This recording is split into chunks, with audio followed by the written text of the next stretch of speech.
150వ మూవీకి కత్తిలాంటి కథ దొరికిందని సంబరం. కథకు తగ్గట్లు మారుతున్న లుక్స్, కోరమీసం, ఇలా డిఫరెంట్ గా వెళుతున్నారు మెగాస్టార్. స్టోరీ తమిళం నుంచి తీసుకున్నదే, రైట్స్ కూడా పక్కాగా కొనుక్కున్నారు. ఉరుములేని మెరుపులా నరసింహారావు అనే రైటర్ కత్తి కథ నాదే అంటూ ప్రత్యక్షం అవటం ఇండస్ట్రీ టాక్ అయింది.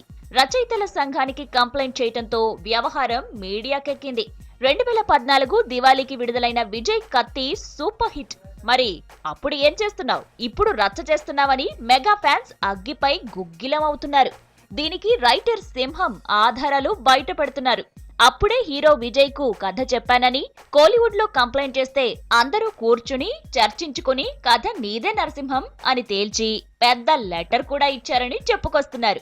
అదే సినిమా ఇప్పుడు మెగాస్టార్ 150వ మూవీగా తెరకెక్కిస్తుండటంతో టాలీవుడ్ రచయితల సంఘానికి కంప్లైంట్ చేశాడిప్పుడు. న్యాయం చేయాలి అని డిమాండ్ చేస్తున్నాడు. మూవీని అడ్డుకునే ఉద్దేశం అస్సలు లేదంటూనే చిరంజీవికి మెగా అభిమానిని అని తేల్చేశాడు. న్యాయం చెయ్యాలని చెబుతూనే ఎలాంటి న్యాయం కావాలంటే మాత్రం సంఘం చెప్పిన దానికి కట్టుబడి ఉంటానని స్పష్టం చేస్తున్నాడు. రైటర్ నరసింహం ఇంత కాన్ఫిడెంట్ గా చెబుతున్నాడంటే ఇందులో నిజం లేకపోలేదని టాక్ కూడా నడుస్తోంది.